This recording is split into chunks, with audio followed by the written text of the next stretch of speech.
चलिए आगे बढ़ेंगे। पर्वतीय क्षेत्रों में होने वाली भांग की फसल जिससे लोगों द्वारा चरस बनाई जाती है, लगातार चरस की अवैध तस्करी के मामले यहां पर बढ़ते जा रहे हैं और इसको लेकर अब अल्मोड़ा पुलिस ने इसके लिए मुहिम चलाई है। इसके तहत जनपद के सभी थानों के द्वारा भांग की फसल को पुलिस कर्मियों द्वारा नष्ट किया जा रहा है। पुलिस कप्तान प्रदीप राय ने बताया कि मुख्यमंत्री जी के द्वारा दिए गए निर्देश पर नशा उन्मूलन पर जनपद में अब लगातार कार्रवाई कर भांग की खेती को नष्ट किया जा रहा है।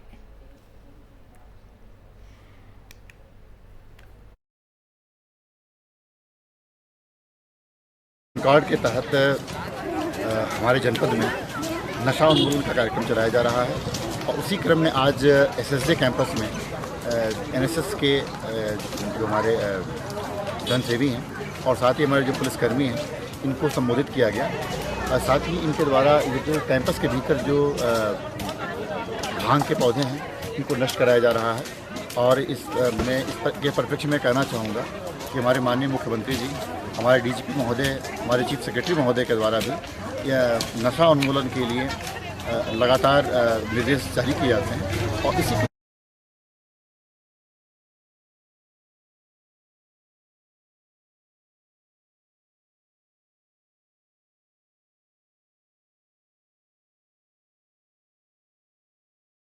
आगे बढ़ेंगे। जिले में देर रात से लगातार हो रही बारिश के कारण जनजीवन अस्त व्यस्त हो गया है। बारिश के कारण जगह जगह भूस्खलन से लगातार मार्ग बाधित हो रहे हैं। इसको लेकर लोगों में भारी रोष है, लोग बहुत परेशानियों का सामना कर रहे हैं। वहीं बारिश से गंगोत्री हाईवे पर बंदरकोट के पास भारी मात्रा में मलबा आ गया, इससे हाईवे बाधित हो गया। मलबा आने से हाईवे के दोनों तरफ वाहनों की लंबी लंबी कतारें लग गई हैं। इससे मुसाफिरों को आवाजाही में भी काफी दिक्कतें हो रही हैं। लोगों को घंटों इंतजार करना पड़ रहा है। जिला आपदा प्रबंधन अधिकारी देवेंद्र पटवाल ने बताया कि पहाड़ी से पत्थर आने रुक जाएंगे, उसी दौरान हाईवे खोलने का कार्य शुरू किया जाएगा।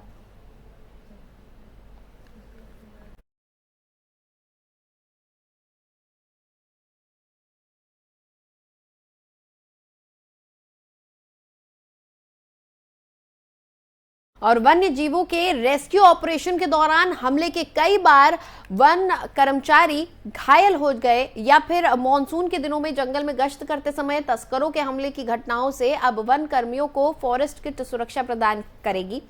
आपको बता दें कि तस्वीरें तराई पूर्वी वन प्रभाग के एक ऐसी ही किट के ट्रायल की है जो इन वन कर्मियों को उस दौरान महत्वपूर्ण तरीके से सुरक्षा प्रदान करेगा जब घने जंगलों में तस्करों पर पैनी नजर रखते हुए गश्त करेंगे या किसी वन्य जीव के खतरनाक सर्च या रेस्क्यू ऑपरेशन को अंजाम देंगे। ये किट इतनी मजबूत है कि इस पर जंगली जानवरों के हमले का कोई असर नहीं हो सकता।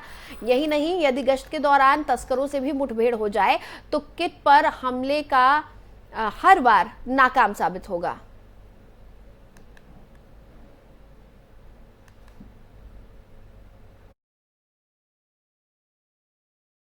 मानव वन्यजीव के जो प्रकरण है उसमें बहुत सारे जो जंगली जीव हैं उनको रेस्क्यू करना पड़ता है और टाइगर, लेपर्ड आदि कुछ ऐसे जीव हैं जिनके रेस्क्यू के समय जो है कर्मचारियों की भी पूरी सुरक्षा जो है उसका ध्यान दिया जाना अति आवश्यक है।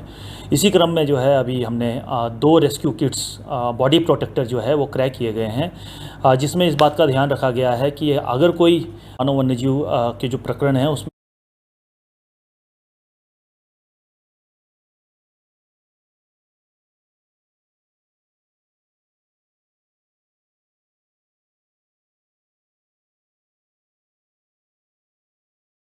उत्तराखंड सरकार ने राज्य में उद्योग लगाने के बाद भी सब्सिडी का लाभ न ले पाने वाले निवेशकों को बड़ी राहत दी है। उद्योग लगाने से पहले एमएसएमई में प्री रजिस्ट्रेशन न होने की वजह से जो दिक्कतों का सामना कर रहे थे निवेशक, अब उनको दूर करने की कोशिश की गई है और ऐसे निवेशकों को भी सब्सिडी देने का निर्णय लिया गया है जिनका प्री रजिस्ट्रेशन नहीं हो पाया था। मुख्यमंत्री पुष्कर सिंह धामी की अध्यक्षता में बुधवार शाम को कैबिनेट की यहां एक बैठक हुई जिसमें यह फैसला लिया गया। राज्य में 2015 की एमएसएमई नीति के तहत कई उद्योग लगाए गए थे, जिनमें से करीब 100 निवेशक ऐसे थे जिन्होंने नीति के तहत उद्योगों की स्थापना की, लेकिन एमएसएमई के तहत प्री रजिस्ट्रेशन नहीं करा पाए। ऐसे निवेशकों को उद्योग विभाग से सब्सिडी नहीं मिल पा रही थी। इन निवेशकों की ओर से लगातार सरकार पर सब्सिडी के लिए दबाव बनाया जा रहा था। उद्योग विभाग की ओर से एमएसएमई नीति के तहत लगे इन उद्योगों को भी अब सब्सिडी देने का प्रस्ताव तैयार किया गया है, जिस पर कैबिनेट ने मोहर भी लगा दी है। इससे राज्य में 100 के करीब निवेशकों को सब्सिडी का रास्ता साफ हो जाएगा।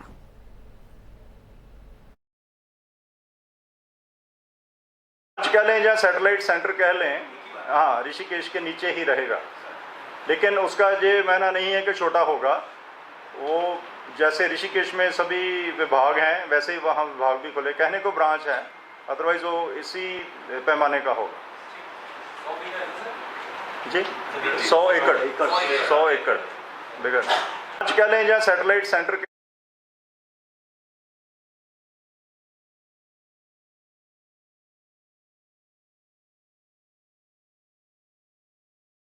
और उत्तराखंड आम आदमी पार्टी के प्रभारी प्रदेश संगठन समन्वयक जोत सिंह बिष्ट ने पार्टी मसूरी में पार्टी कार्यकर्ताओं से एकजुट होकर आगामी नगर निकाय और पंचायत चुनाव की तैयारी करने का आह्वान किया। उन्होंने कहा कि विधानसभा चुनाव में के बाद अब पार्टी को पूरे प्रदेश में बूथ स्तर तक संगठन को मजबूत करने का काम कर रही है। इसके लिए लगातार काम किया जा रहा है। उन्होंने कहा कि लगातार संगठन का विस्तार कर लोगों को आम आदमी पार्टी की रीति नीति से भी अवगत कराया जा रहा है। नगर निकाय और नगर पंचायत के चुनाव के लिए रणनीति भी बनाई जा रही है। उत्तराखंड अधीनस्थ चयन आयोग को घोटाला आयोग बताते हुए कहा कि 2017 त्रिवेंद्र रावत की सरकार से लेकर अब तक जितनी बार सरकारी नौकरियों में भर्ती के लिए प्रक्रिया शुरू की गई, सरकार द्वारा विज्ञप्ति के नाम पर लाखों रुपए लोगों से वसूल किए गए हैं। इसके बाद पेपर लीक करके घोटाले किए गए और घोटाले करने में किन लोगों के साथ कौन कौन से अधिकारी सम्मिलित हैं, इस सब पर जांच की जाएगी। 2017 से अब तक इसकी जांच होनी चाहिए और उन्होंने मुख्यमंत्री पुष्कर सिंह धामी से भी मांग की है कि जांच कराने में पारदर्शिता अपनाएं।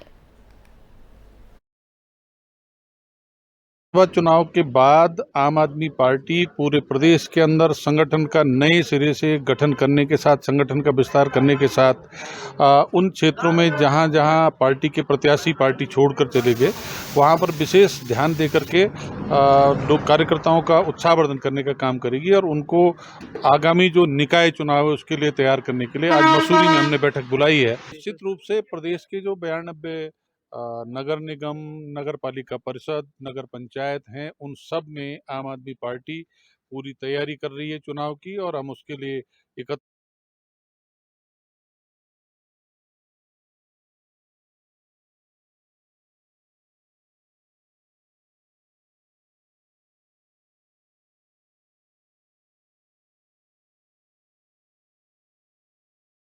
और पौड़ी जनपद के चौबट्टा खाल विधानसभा के सतपुली तहसील में एक युवती ने एक व्यक्ति पर शादी का झांसा देकर दुष्कर्म करने का आरोप लगाया है।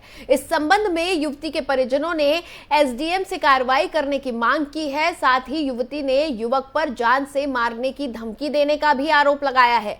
युवती ने बताया कि पहले तो युवक द्वारा उसके साथ शादी का वादा किया गया, इसके बाद युवक ने बहला फुसलाकर युवती के साथ शारीरिक संबंध बनाया और जब युवती गर्भवती हो गई तो शादी से इनकार कर दिया। युवती और उसके परिजनों का कहना है कि युवक द्वारा उन्हें जान से मारने की धमकी भी दी जा रही है। वहीं पूरे मामले को लेकर एसडीएम सतपुली ने बताया कि तहसीलदार को जांच के निर्देश दे दिए गए हैं। इसके साथ ही युवती और उसके परिजनों की सुरक्षा के लिए राजस्व निरीक्षक को निर्देशित किया गया है।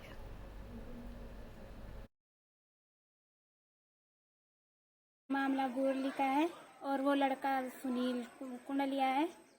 उसने मेरे साथ ज़बरदस्ती की और धमकी दी ऊपर से कि मैं तुझे और तेरे परिवार को मार दूंगा। और मैं यहाँ इसलिए आई हूँ कि उसके खिलाफ सख्त कार्रवाई हो। और उन्होंने कहा कि आगे कार्रवाई होगी, न्याय जरूर मिलेगा तुम्हें। बेटे कहाँ का है ये परिवार? ये परिवार गोरली का है। आप किस परिवार से आते हो और क्या कहा उन्होंने आपके लिए? मेरे लिए कहा उसने कि तू नीच जात की है और मैं तुझे नहीं रखूंगा और तेरे से शादी नहीं करूंगा।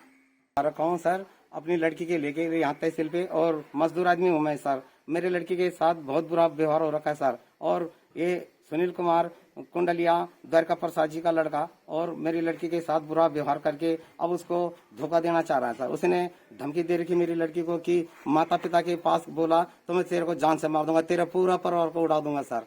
और मेरे को इससे बहुत खतरा है और अपनी यहाँ तहसील पे आ रखा हूँ सर। अब मैं उसके लिए उसके खिलाफ चल रहा हूँ सर। उसने शादी के लिए बोला, इसको फिसलाया मेरी लड़की को, अब इनकार कर रहा कि तू नीच घर से है, मैं नहीं रखूंगा अपने घर पे तेरे को।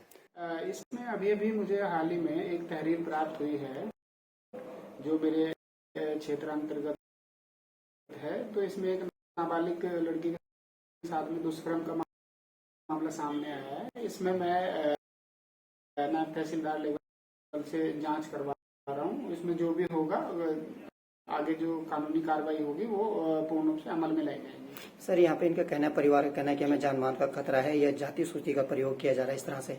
उसके लिए हमने क्षेत्रीय जो हमारे पटवारी हैं तो जो हमारे राजस्व निरीक्षक हैं उसको निर्देशित कर दिया गया है कि उनको उनकी पूरी सपोर्ट की जाए, उनको पूरी सुरक्षा प्रदान की जाए। मामला